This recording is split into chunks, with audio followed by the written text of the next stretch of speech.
Hey, this is Derek Murphy of Creative Indie. It's been a while since I've done a book cover design tutorial, so this is something I've been working on. I'm kind of at the last stages where I'm just trying to play with the fonts and the colors and the lighting. So I wanted to show some kind of cool things that you can do with Photoshop. So this is a close to finished cover. It probably still needs some details. If I was wanted to spend more time on it, I would get my tablet out, or I'd do some illustration and paint over the hair, especially the lighting. When you have a light source over here, a lot of designers now who do a lot of illustration will do something like they'll outline the figure with light.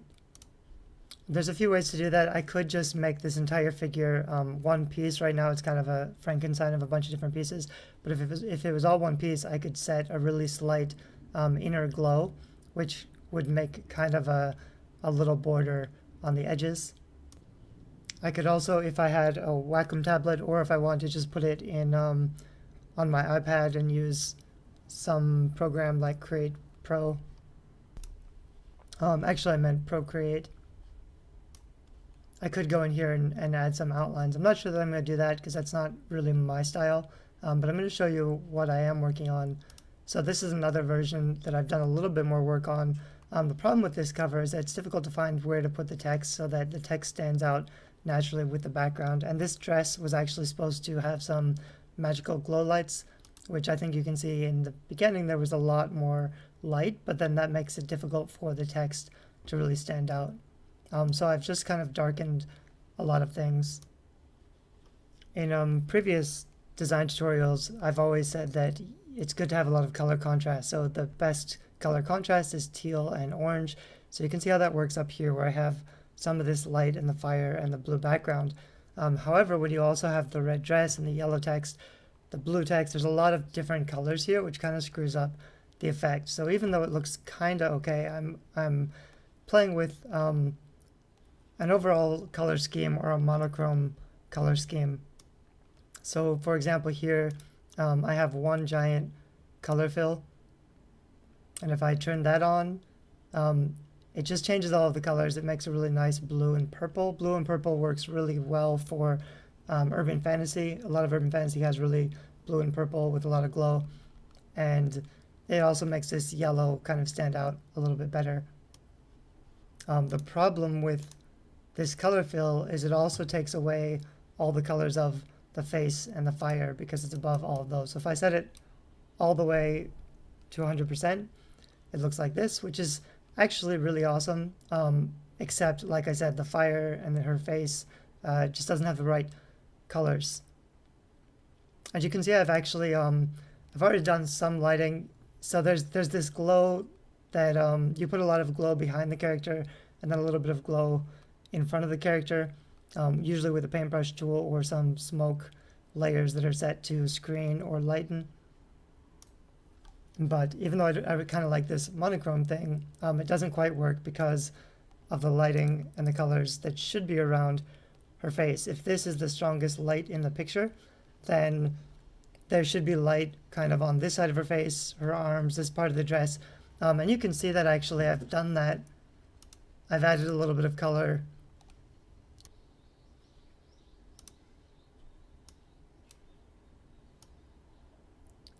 The color's on this layer here, so I think if I set it to normal, you can kind of see all it is some really rough painting on its own layer.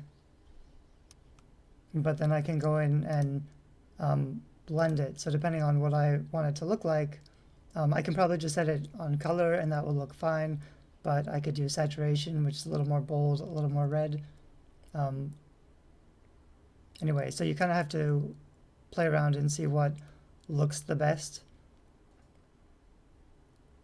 But I'm just going to leave it on color for now so you can kind of see. So I have a little bit of coloring where it kind of should be because of this flame, but also because of where the flame is, these are going to be the colors that look the most realistic because they're illuminated by the most light. So I have this really gorgeous red dress, but actually the red of the dress will be really visible here where it's in the light, and where it's not in the light, it doesn't have to be that bright red because in the ambiance room color, which is really blue, it's going to look discolored. So if I go back up here to this color fill layer that I showed you earlier, it's just one solid color. One of the cool things that I can do is just delete the part that will be under this bright flame. So if I just go to my eraser and I start erasing on this color fill to kind of let some of this light out.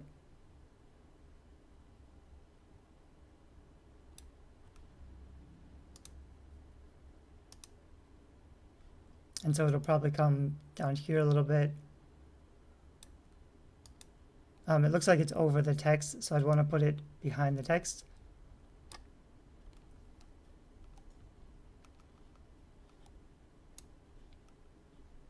And then I could soften my eraser or make it a little bigger and decrease the opacity and kind of just color it a little bit further.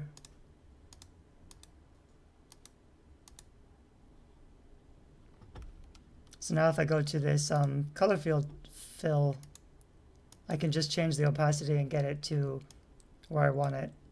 So instead of having this totally red dress, which kind of screws up the colors, because like I said, it really should only be colored around the brightest light source.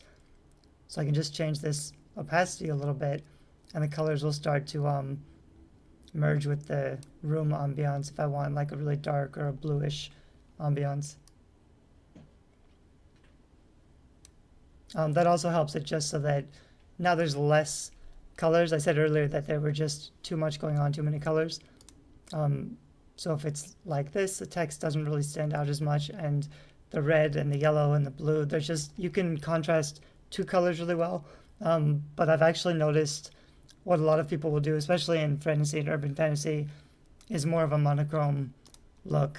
But I do like having a little bit of light that shows more of the natural colors. And the other really easy thing you can play around with is if you go to Layer, New Fill Layer, and Gradient, and you pick whatever you've got installed, but hopefully two more or less contrasting colors. And then you set that layer to color, or you can try something else.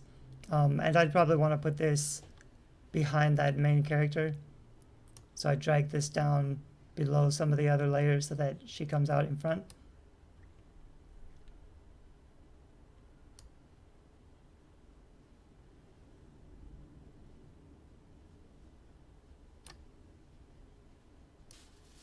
Or you can just play with the blend mode up here or the opacity. This is kind of how it was before. So having a gradient kind of gives a nice transition color. So now this background and this dress color is actually purple, so it kind of all blends together. The dark top kind of stands out against the flame. And then I could also play around with this if I wanted. And if I rasterize it, I think I've got to try to erase it, and it says you want to rasterize it. So now I should be able to go up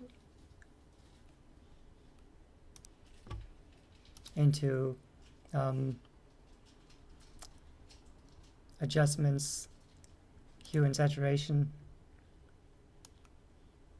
and then I can just drag and drop this around and change all of the colors, which is a really neat way to quickly make some very big changes.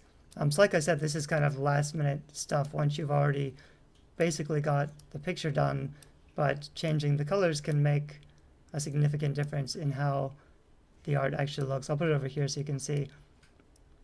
And then this is something that you just have to like drag and drop and play around with a lot until you get something, you know, that really looks good.